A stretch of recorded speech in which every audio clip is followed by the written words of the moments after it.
What's up, everybody? Welcome to Earth Science. So, if you have gotten through all of the isoline stuff, what I'm going to do is throw one at you that's hard. It's very difficult.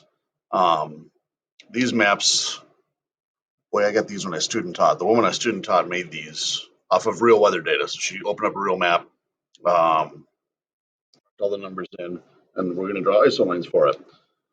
When we give you one of these ones, like that whole entire packet are basically like created to teach isolines and make isolines pretty easy. Since this one's real data, it gets a little bit sloppy and scary. It can be hard to do at times.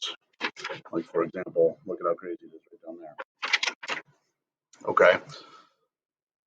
So it's meant to be a bit more of a challenge, but it's like it's pushing the envelope. If you've made it through all that other stuff, and I know I haven't graded your quizzes yet, but when you get your quiz back, you see it. If you're doing okay, you're doing okay. This is harder than you would ever have to do unless you go become a meteorologist or somehow involved with isolines.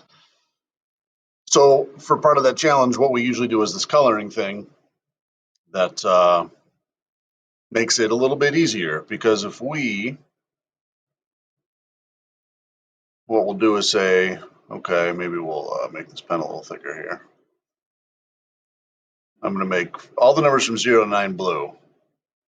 That would be cool. Yeah. Play with the transparency a little bit too. Crank it down so that you can still say, okay, blue, but I still want to be able to see that number. All right, so 0 to 9 are blue. That's the only one.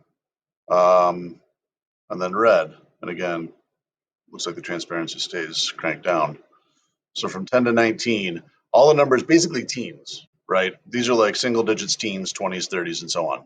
So if you see a number in the teens, just highlight it in that color. And you can pick different colors. I'm trying to match this one I already made over here, which is why I'm saying go blue and then go red. If you want to go different colors, then that's great. What do you think? Thinking that's a 19 there.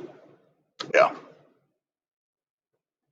All right, then I went green on the next one, but again, whatever works for you. All the numbers in the 20s, go with your next color. All right, here's why this is handy. Not only is it going to make your life much easier, but it also drives home a point about isolines. More of these than I thought.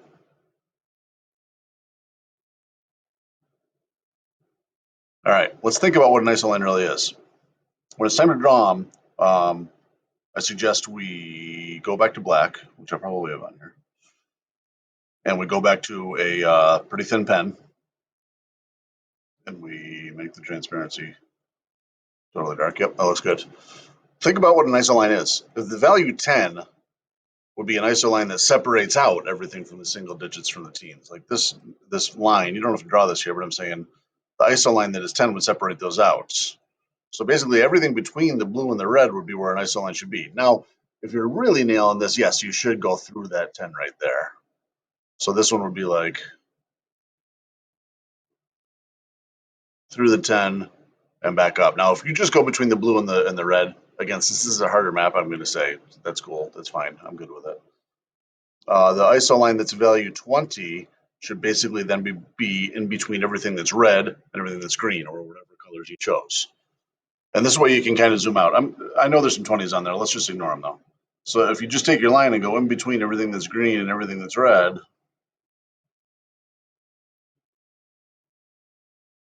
then you're good. Then you look back at it and say, okay, is all of that red? Yes, it is. Is all of that blue? Yes, it is. And then you'll do the green. Is all of that green? Yes. Oh, look, I skipped one right there.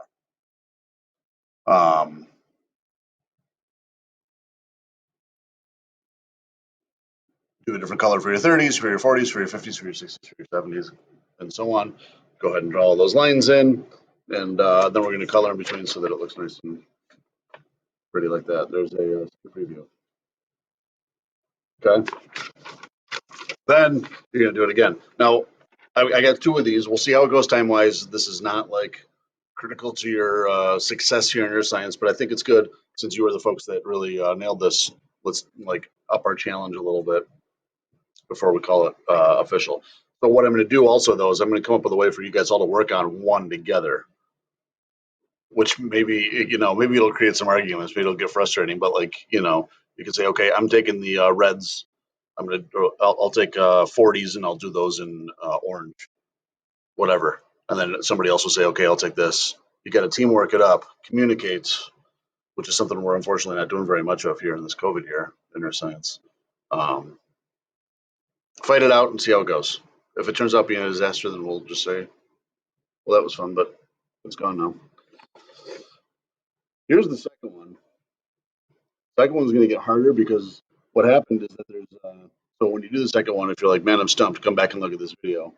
What happened is that there's like a pocket of cold air down here in the Appalachian Mountains that's surrounded by warmer air. So it's like cold up here down to warm down here, like it does on the other map. But then you got this weird other separate blob of cold right here. That can be challenging. If you try to connect these like temperatures in the 30s to these temperatures in the 30s in Minnesota, it'll crash and burn pretty quick. So you'll have a separate little bowl of cold air there. Give it a go. Do your best, and it's going to be good enough no matter what. You guys will communicate, give it a try, duke it out, have a laugh, and we'll move on. Thanks. Good job so far. See you soon.